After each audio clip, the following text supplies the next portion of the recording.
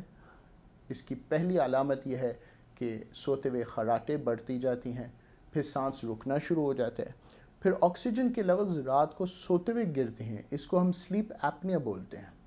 Sleep apnoea کے لیے پھر پمپ استعمال کرنا پڑتا ہے، اور بہت ساری سلیپ ایپنیا کی وجوہات جو ہے وہ موٹاپا ہے۔ یہ تو ساری جسمانی بیماریاں ہوئیں، لیکن موٹاپے کے اثرات ایموشنل بھی پڑتے ہیں۔ اس کی وجہ سے بہت سارے لوگوں کو ڈسکریمنیشن ہوتی ہے، سٹگما ہوتا ہے، سوسائٹی میں ان کو نمایاں کیا جاتا ہے، اور آہستہ آہستہ وہ پھر لوگوں سے ملنا چھوڑ دیتے ہیں اور سوشل وتھڈرال میں چلے جاتے ہیں، آئسولیٹ ہونے رہنا شروع کرتے ہیں۔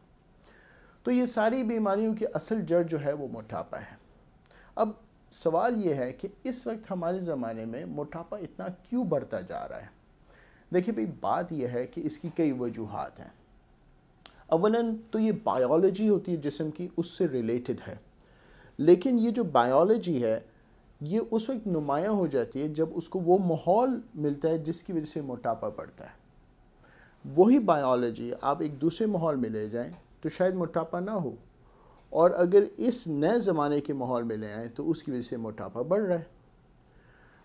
اس کی اصل وجہ یہ ہے کہ جو ہمارے ویٹ کنٹرول سینٹرز ہیں وہ موٹاپے کو موٹاپا نہیں سمجھتے، وہ ایکچولی اس کو سٹورڈ انرجی کے طور پہ دیکھتے ہیں، توانائی کے طور پہ دیکھتے ہیں۔ تو جو توانائی ہمارے جسم میں ہے اس کو ناپتا جاتا ہے، اور اس کے مطابق وہ فیصلہ کرتا ہے کہ کتنا اور توانائی اندر لینی ہے اور کتنا خرچ کرنا ہے۔ یہ سینٹر جو ہے یہ ہمارے برین کے ایک حصے میں ہے جس کو ہائپوتھیلمس کہا جاتا ہے۔ وہ ہائپوتھیلمس کو سگنلز آ رہے ہوتے ہیں مختلف جگہوں سے، ہمارے فیٹ سیل سے سگنل آ رہے ہوتے ہیں، پینکریاس سے سگنلز آ رہے ہوتے ہیں، ڈائجسٹو سسٹم سے وہ سگنلز آ رہے ہوتے ہیں۔ ان سگنلز کو وہ اینالائز کر کے فیصلہ کرتا ہے کہ بھی کتنا کھانا اندر لینا ہے اور کتنی انرجی کو خرچ کرنا ہے۔ اب وہی 1 مائل ایک آدمی واک کر کے آئے گا اور شاید 200 کیلوری خرچ کرے، اور کسی دن جب جسم کو ایسا لگ رہا ہے کہ آج ہمارے پاس توانائی کی کمی ہے تو اسی 1 مائل کے واک میں شاید صرف 150 یا 100 کیلوریز خرچ کرے توانائی کو بچانے کے چکر میں۔ تو یہ ساری بائیولوجی ہے جو ہمارے ویٹ کو کنٹرول کر رہا ہوتا ہے۔ اب اس کا علاج کیسے کریں گے؟ اس کے علاج جیسے ہر بیماری کے علاج ہوتے ہیں، میڈیکل علاج بھی ہوتے ہیں، اور جہاں میڈیکل کے علاج کے حد پہنچ جائے یا لمیٹیشنز ہو جائیں تو ہم سرجیکل علاج بھی کرتے ہیں۔ اسی طرح موٹاپے کے بھی ہم پہلے میڈیکل علاج بھی کرتے ہیں، اور اگر وہ لمیٹیشنز ہو جائیں تو ہم سرجیکل علاج بھی کرتے ہیں۔ لیکن سب سے ضروری چیز یہ ہے کہ جس انوائرمنٹ کی وجہ سے اس بائیولوجی کے اندر موٹاپا بڑھ رہا ہے اس انوائرمنٹ کو چینج کرنا ضروری ہے۔ اس لیے ہم سب سے پہلی چیز جو کرتے ہیں تو ہم لائف سٹائل ماڈیفیکیشن شروع کرتے ہیں۔ تو ہماری جو ٹریٹمنٹ کی سٹارٹ ہے نا وہ یہ ہے کہ جتنا ہو سکے ہم لائف سٹائل کو ماڈیفائی کریں اور اس کو اینالائز کریں۔ تو اس طریقے سے جب لائف سٹائل کو آپٹیمائز کیا جاتا ہے پھر اس کے بعد جو ہم علاج کریں چاہے وہ میڈیکل ہو چاہے وہ سرجیکل ہو تو وہ کامیاب رہے گا۔ اس کا طریقہ یہ ہے کہ ہم سب سے پہلے ڈائٹری پیٹرنز کو اینالائز کرتے ہیں، اور جو سٹریسز زندگی میں آئے ہوئے ہیں ان کو دیکھتے ہیں، بیہیویئرز کو اینالائز کرتے ہیں اور ان کو آپٹیمائز کرنے کی کوشش کرتے ہیں۔ پھر اس کے بعد ہم اگر چاہیں تو ہم مختلف قسم کی دوائیاں استعمال کر سکتے ہیں۔ وہ ان سینٹرز پہ کام کرتا ہے جو کہ ویٹ کنٹرول سینٹرز ہیں، اور ان ہارمونز کو اوپر امپیکٹ کرتا ہے جو ہمارے ویٹ کو ہینڈل کر رہے ہیں، کنٹرول کر رہے ہیں۔ اس کی مثال اس تھرموسٹیٹ کی طرح ہے کہ جو ہمارے کمرے کے ٹیمپریچر کو کنٹرول کر رہا ہے۔ اگر ہم اس کی سیٹنگ کو نیچے کر دیں تو خود بخود ٹیمپریچر نیچے گرے گا اور وہاں پر سٹیبلائز ہو جائے گا۔ اسی طرح ان ہارمونز کو ہینڈل کرنے سے ویٹ سٹیبلائز ہو جاتا ہے۔ تو یہ دوائیاں اس وقت اویلیبل ہیں، اور اس کے علاوہ ہمارے پاس ایک آپشنز ہیں سرجری کرنے کے۔ اب جو بیریاٹرک سرجری ہے وہ بھی انہی ہارمونز کے اوپر امپیکٹ کرتا ہے۔ ان ہارمونز کی جو ایک اصل جڑ ہے وہ ہے ہمارا ڈائجسٹو سسٹم۔ ہمارے ڈائجسٹو سسٹم کے اندر مختلف حصے ہیں، سٹمک ہے، اسمال انٹسٹائن ہے، لارج انٹسٹائن ہے۔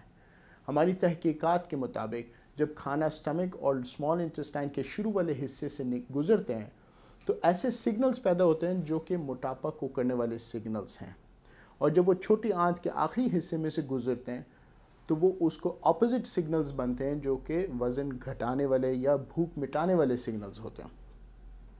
تو ہماری کوشش ہوتی بیریاٹرک سرجری میں کہ جو وزن بڑھانے والے سگنلز ہیں ان کو ختم کیا جائے اور گھٹانے والوں کو بڑھایا جائے۔ اس کے اندر ہمارے پاس مختلف آپشنز ہوتی ہیں۔ ایک آپشن سلیو گیسٹریکٹمی کے آپشن ہے۔ یہ ساری آپشنز جو ہیں ہم کیمرے کے ذریعے سے کرتے ہیں۔ اس کا مطلب یہ ہے کہ چھوٹے کٹس لگتے ہیں پیٹ کے اوپر، بڑے کٹس نہیں لگتے، اور ریکوری فوراً ہو جاتی ہے، لیکن 1 سال کے اندر اندر کوئی 30 سے 40% وزن کم ہو جاتا ہے۔ اب ان سرجریز کے اندر ہمارے پاس سلیو گیسٹریکٹمی آپشن ہے، رو en Y gastric bypass option ہے، منی گیسٹرک بائی پاس ایک آپشن ہے، اور اس کے علاوہ ان سرجریز کا سب سے بڑا فائدہ یہ ہے کہ شوگر کا علاج ہو جاتا ہے۔ 80 سے 90% شوگر بائی پاس کے ساتھ کم ہو جاتی ہے اور 60 سے 70% سلیو گیسٹریکٹمی کے ساتھ ختم ہو جاتا ہے۔ وزن جو ہے 1 سال کے اندر کم ہوتا ہے، پھر سٹیبلائز ہو جاتا ہے، لیکن اس سرجری کے کچھ سائیڈ ایفیکٹس بھی ہو سکتے ہیں، جیسا کہ وائٹامنز زندگی بھر لینی پڑتی ہیں تاکہ اس میں کوئی کمی نہ ہو۔ اس کے علاوہ کبھی کبھی وزن گھٹنے سے کچھ لوز اسکن ہو سکتا ہے، ٹیمپرری ہیئر فال ہو سکتا ہے۔ لیکن سب سے ضروری چیز یہ ہے کہ ایک ویل بیلنسڈ میلز کو اور ویل بیلنسڈ ڈائٹ کو اختیار کیا جائے اور ریگولر ایکسرسائزز کیے جائیں تاکہ ان سب چیزوں کا ایک مستقل علاج چلتا رہے۔ اس طریقے سے لوگ اپنا وزن کم کرتے ہیں اور خوش ہو جاتے ہیں، کوالٹی آف لائف بہتر ہو جاتی ہے۔ سب سے ضروری چیز یہ ہے کہ آپ اپنے ہیلتھ کیئر پرووائڈرز، اپنے ڈاکٹروں سے رابطہ کریں اور ان سے مشورہ لیں کہ کس طریقے سے اس کا علاج کیا جائے۔ اپنا خیال رکھیں، خوش رہیے، صحت مند رہیے۔ اللہ حافظ۔